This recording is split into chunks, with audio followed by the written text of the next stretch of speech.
Hello everyone, today you have joined the DT Creative Elk YouTube channel. How to add zeros in front of the number in Excel.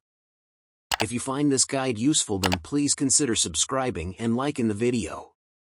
So you want to add zeros in front of your numbers. In Excel, the best way to go and do this is to go and select the numbers by how many digits they have. So we'll start off with the 3-digit numbers. So click, hold and drag down and select them.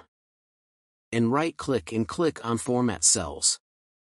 Then come over to the left and go and click on Custom like so, and you want to go and click in the type box, remove what's currently in there and then start typing in zeros because it's the 3-digit number. You need a minimum of 3 zeros and then you can start adding in more zeros.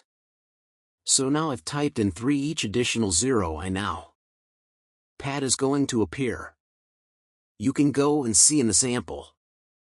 So because I want to have 2 zeros in front here, I need 5 because it's a 3-digit number. I can then press OK and the zeros have now been added, and we can do this for the 4-digit number.